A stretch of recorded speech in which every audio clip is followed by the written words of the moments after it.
Bueno, jóvenes, hablando un poco de lo que es la electrofisiología cardíaca. La electrofisiología es el proceso que abarca todos los procesos, que participan en la activación eléctrica del corazón. Estos son el potencial de acción cardíaco, la conducción de ese potencial, la excitabilidad del tejido cardíaco especializado, los periodos refractarios y los efectos del sistema nervioso autónomo sobre el corazón.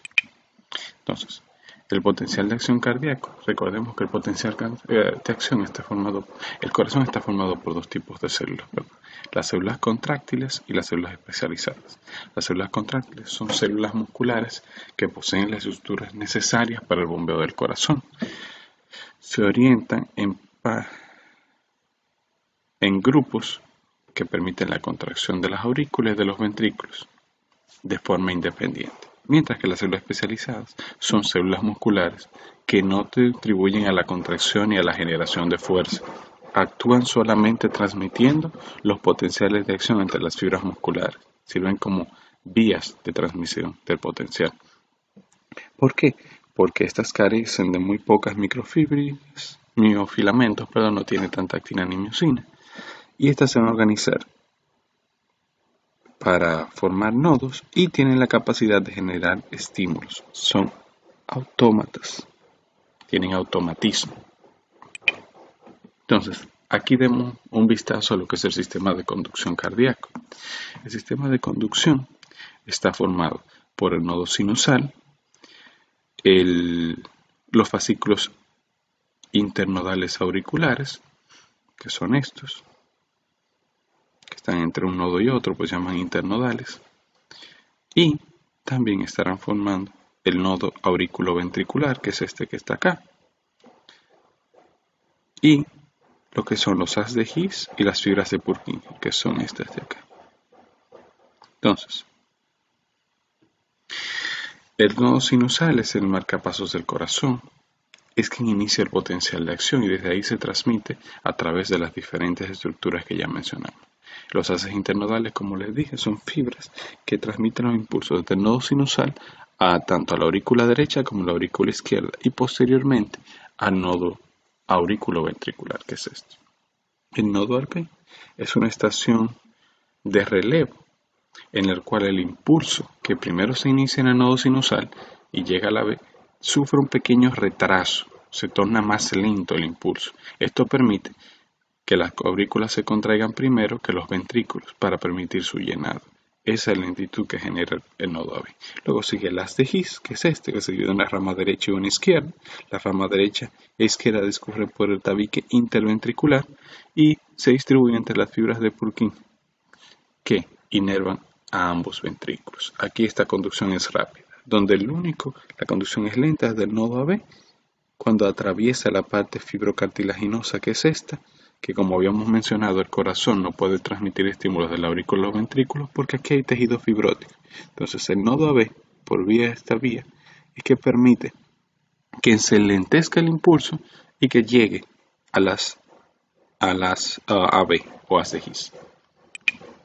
Entonces, aquí tenemos un cuadro que nos compara las velocidades, las fases ascendentes, quién las caracteriza, quién tiene meseta o no, y la despolarización o la fase 4.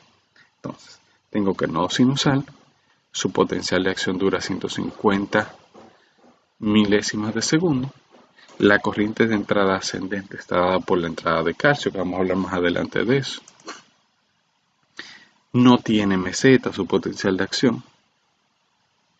Y como vemos acá, quien me desencadena o la fase 4 son canales de sodio tipo IF, F de funny o curioso. Este es el marcapasos normal del corazón, el nodo sinusal. A nivel auricular, el potencial de acción viaja igual que el nodo sinusal debido a que él es el que genera el impulso y quien le da la estimulación a las aurículas. La corriente de entrada, como todos los potenciales que conocemos, es el sodio. Tengo meseta porque hay una corriente de entrada lenta de calcio, les voy a explicar qué es esto, a través de los canales de calcio tipo L o tipo lentos. Y la fase de despolarización, fase 4, no la tiene. Voy a explicar por qué. Se dice que no tiene automatismo. En el ventrículo, el potencial de acción tiene una duración de 250 milésimas de segundo. Es mucho más lento que el nodo sinusal, recuerden, sumando el retraso del nodo AB. A este la corriente de entrada es el sodio y al igual que en el auricular, porque son fibras musculares, tengo canales lentos de calcio que son los que me provocan la meseta. Aquí tampoco hay automatismo, por eso no hay una despolarización de fase 4, que vamos a explicar en qué consiste eso. Las fibras de Purkinje, que son lo más lento que encontramos, porque son las encargadas de enviar el estímulo a todo lo que es el músculo ventricular, hasta la porción más distal. Este tiene corriente de entrada de sodio, no de calcio. Posee una meseta porque se comporta parecido a las fibras musculares ventriculares, pero a diferencia de las fibras musculares auriculares, sí tiene automatismo y en pocas circunstancias puede generar un potencial de acción y desencadenar todos sus eventos. Voy a explicar eso más adelante. Entonces, el potencial de acción de las fibras musculares, tanto auriculares como ventriculares, para fines de práctica vamos a hablar de ventriculares. ¿Por qué? Porque el ventrículo, acuérdense, el ventrículo izquierdo es que inyecta la sangre. Yo necesito que la sangre llegue a toda la circulación general. Por eso siempre cuando hablamos de procesos que involucran tanto aurícula como ventrículo, nos enfocamos más en el ventrículo para hacer el ejemplo, pero eso también pasa en las aurículas. Entonces, a diferencia del potencial de acción que conocíamos, que tenía una fase de despolarización y repolarización rápida, como pasa en el el músculo esquelético, acá tengo una meseta. Yo voy a tener una fase 0, una fase 1, una fase 2, una fase 3 y una fase 4.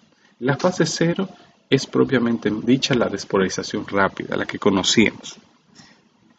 Como ven acá, ¿qué pasa acá?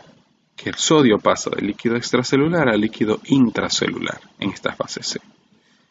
Al igual que vimos en el músculo esquelético, hay un gradiente de entrada de sodio al interior de la célula. ¿Por qué? Porque se abren los canales de sodio, el sodio difunde del líquido extracelular al líquido intracelular, carga eléctricamente positiva a la célula y pase que se pierda la electronegatividad de reposo, que es menos 90 milivoltios. Esa es la fase 0. Tengo una fase 1. ¿Qué pasa en la fase 1? Está aquí arriba. Si vemos, en la fase 1 ocurre una repolarización breve. Primero se cierran los canales de sodio y se aperturan canales de potasio. Por eso vemos una disminución del potencial de acción en la fase 1, lo que provoca que el potasio salga de la célula. Por esa razón, la célula aquí empieza a repolarizarse un poquito ya que se cierran los canales de sodio. Esa es la fase 1, pero automáticamente le continúa la fase 2 o la fase de meseta. Esta tiene una duración de 150 a 200 milisegundos. ¿Y qué pasa? Que hay un equilibrio en la corriente de entrada y salida de cationes. ¿Qué quiere decir esto? Que en esta fase, al inicio, yo tengo una salida de potasio del líquido intracelular y una entrada de calcio del líquido extracelular. Empieza a entrar calcio por los canales lentos de calcio, canales L. En esta fase, si yo estoy metiendo un calcio, está saliendo un potasio. Está equilibrado, por esa razón se genera la meseta.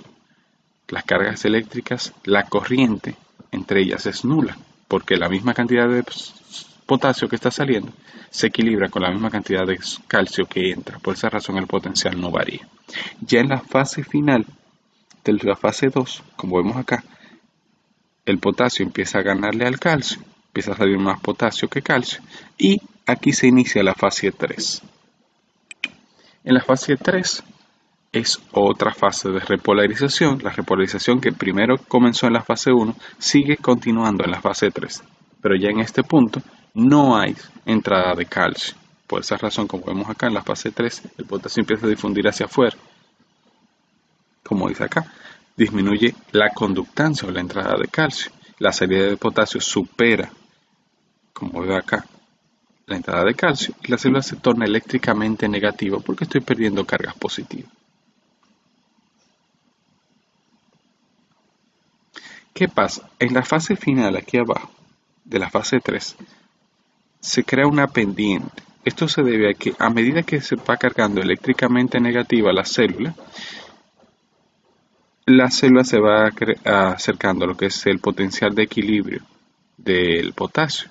Decimos que el potencial de equilibrio es la fuerza eléctrica que evita que un ion difunda. Entonces, por esa razón se empieza a coronar más lento hasta que llegamos a la fase 4. En la fase 4, recuerden que aquí pasa lo que es el intercambio de electrolitos, el potasio entra a la célula por la bomba de sodio potasio, el sodio sale, que había entrado, el calcio se reabsorbe en lo que es el retículo endoplásmico liso y también es bombeado hacia afuera de la célula para mantener otra vez el equilibrio que una vez la tuvo en reposo. La fase 4 es la fase de reposo, también llamado de diástole eléctrica porque es el reposo eléctrico de la célula. Aquí la salida de potasio y la entrada de sodio y calcio están en equilibrio. Y como les dije, actúa la bomba sodio-potasio ATPase. Esta es la fase en la cual, luego que se genera autoestímulo, puedo generar un potencial de acción. Entonces las fibras especializadas es un poquito diferente. En las fibras especializadas vamos a ver en unos momentos.